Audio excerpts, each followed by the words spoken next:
Hello everyone, and welcome to the Southwest Lakes boat induction video.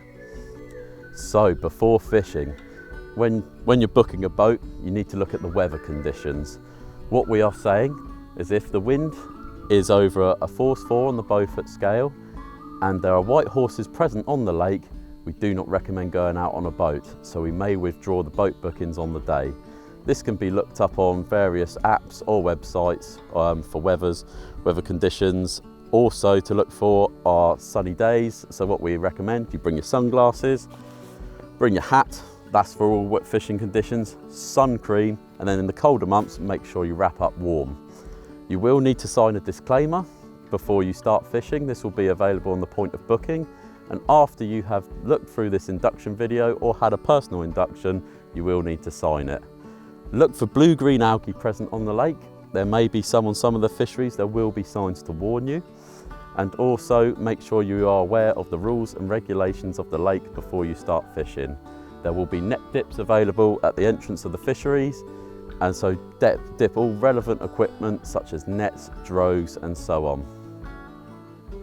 So other things to consider before you go fishing: if you are lone fishing outside of cover or zone from a water sports centre, you must have a buddy system in place, and this can be with another boat on the water or someone on the bank. Also, before you go out, just make sure you've got your mobile phone and you've informed others that you're out on the water. Moving on to personal flotation devices. We are saying you can bring your own personal flotation device as long as it is 150 newtons buoyancy or above, CE approved, is serviced within the last 2 years, and it's not over 10 years old. It must be fully functional and working. If not, you can use one of ours which we supply on each site. To put these on, you simply put your arm through one side, through the other loop and on. Clip forward into place and then take this strap here, pass it under your leg and clip it to the clip on the side. This window will show you if the life jacket is ready to inflate, as it has a little green symbol on the side there. If it's red, the life jacket is not going to inflate. Hand it in and we will supply you with another one. When you're on the pontoon, you must wear your personal flotation device or life jacket at all times, and this must be over all other clothing. We do not allow people to wear waders as you're on the pontoon or on the boat. And when you turn up to the pontoon, just be careful of any slips, trips and falls as you're going on. As you can see on each side of this pontoon, there's mooring hooks, potentially be a trip hazard, so just be aware of your surroundings. When you come to loading the gear, just take little and often. So take one leisure battery at a time and don't overload yourself. If there are 2 of you, then one person can jump into the boat and the other one can load the gear in and pass it to them. As you get into the boat, go into the bow and centralised, as this will be the most stable part of the boat. If you are on your own and your buddy has already gone out on the boat and is out on the water, for instance, then take your gear, load it neatly to the side of the boat, and then you can enter, pull it in, so basically you don't do as many trips going back in and out of the boat, which could potentially be more of a risk. But try to keep the pontoons clear at all times so it's as safe as possible. So your outboards and your batteries are going to be the heaviest part of equipment that you're going to bring on the day. So like we say, just carry one item at a time, and just be careful of your hands and parts of your body when you're loading the boat, as the boat may move and you don't want to crush any of them at all. So make sure it's tied off as well, so there's a good distance between the pontoon and the boat, so you're not overreaching to put your gear in. So when you turn up at your boat, just make sure you've got rowlocks on each side, you've got 2 oars, you've got the basket here which will contain a buoy, an anchor, plenty of rope and the information sheet. This simply has emergency contact details on it and also just an overview of the rules. So always wear a life jacket, never stand on seats, that sort of thing. Moving down the boat, just make sure as well that the bilge pump, which is situated at the back here, is working and fully functional. As you can see, the water's firing off of there. For whatever reason, if it's not working, you just have to put your hand over the side, pump it, create a suction, release your hand, and then it should work. If for whatever reason it doesn't, contact a member of staff. When you've got your items as well, just remember, never stand on the seats.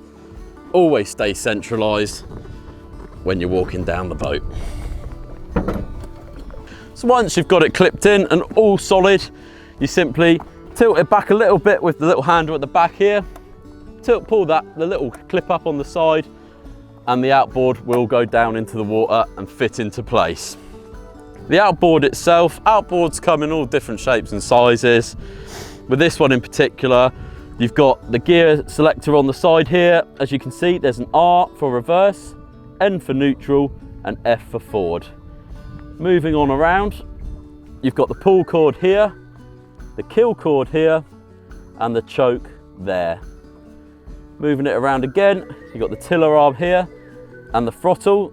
This, if you twist it one way, you'll open up the throttle, and you'll move faster. Put it down, you'll close the throttle down, and you will move slower. And up here, you have the fuel tank and the little clip on the top here, with just to release the pressure. Other outboards may have a fuel tank on the floor with the pump to get the pressure in the fuel down there. Right, so now moving on to cold starts. Make sure that you've got the gear in neutral, else it will not start. And you can pull the pull cord and potentially snap. Put the choke situated here, you can pull it out, depending on the outboards, they all differ. Either pull it out fully or pull it half choke. Make sure that your throttle is in the start position, and then simply pull firmly on the pull cord, like so. And then you can pop the choke back in, now you've got a fully functioning outboard. And then to kill the engine, just simply pull out the kill cord.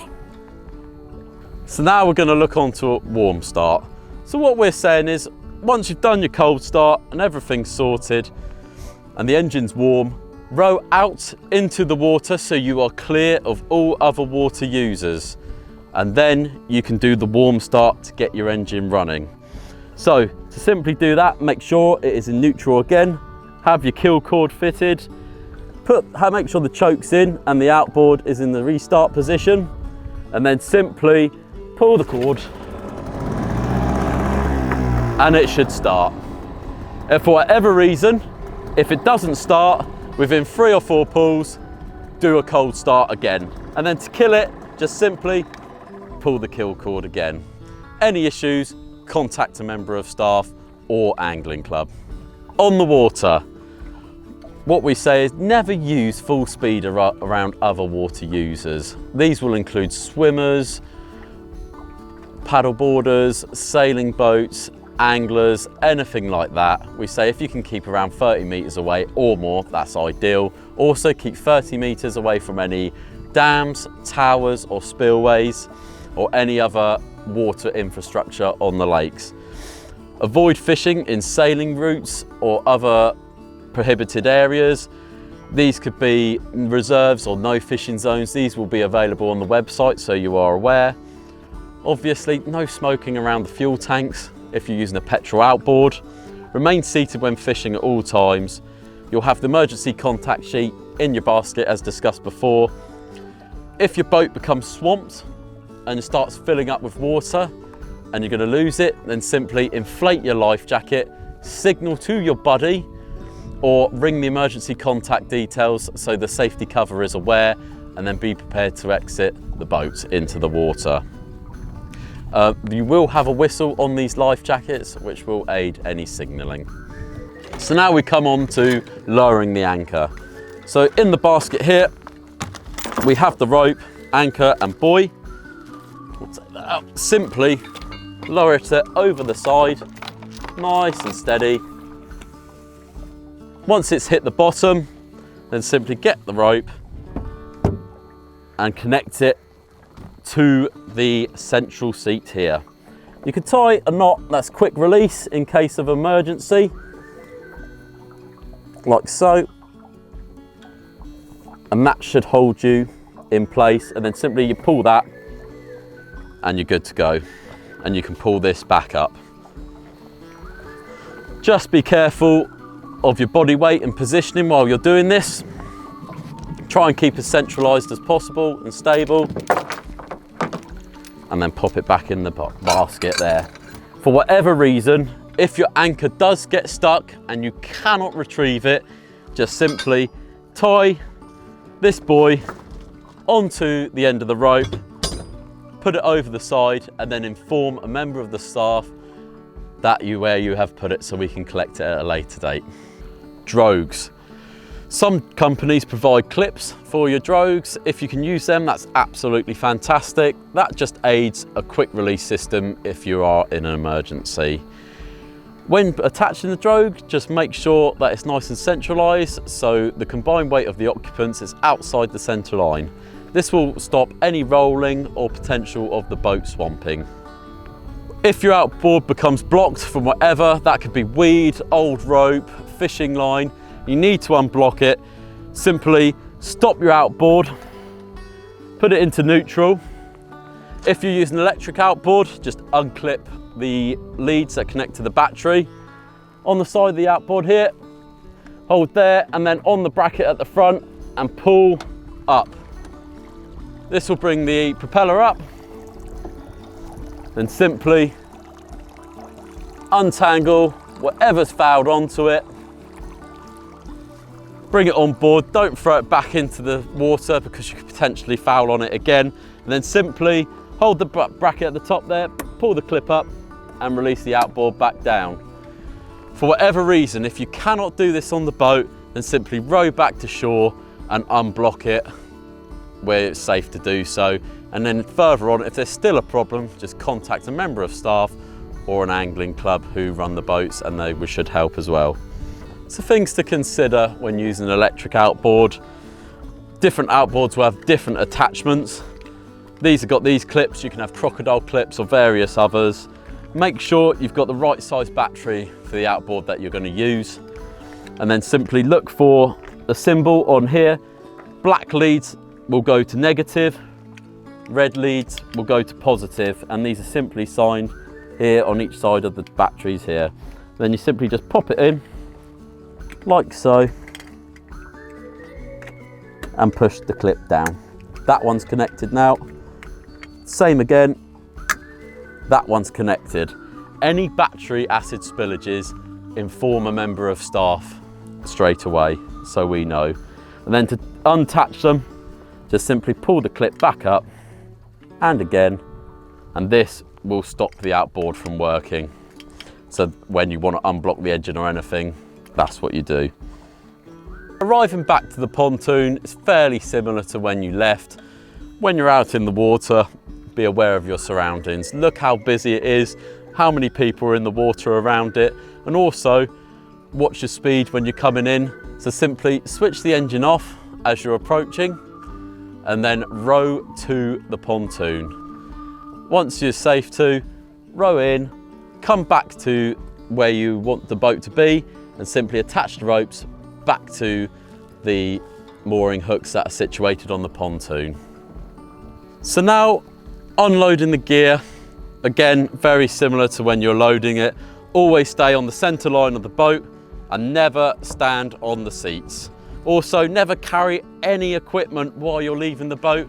If you've got a buddy with you, then simply pass it to them. If you haven't got a buddy at all, then simply store it neatly to the side and always have a clear exit out of the boat. Once you've put it there, you can get out and then take it off with you. So now you've finished fishing and you're leaving the boat, just make sure it's correctly fastened to the pontoon. You've got all the padlocks locked and in place. You've taken all your rubbish with you out of the boat, and only once you have finished with the boat and the pontoon and you're back on dry land do you remove your life jacket or personal flotation device. If you have borrowed one of the Southwest Lakes ones, then there will be a deposit box situated by one of the buildings or tackle permit rooms where you can pop it in there at the end of the day. Also, just report any problems you've had with the boat or the life jacket to a member of staff, or leave a little note for the trust and we'll look into it. So that's it. Thank you for watching the induction.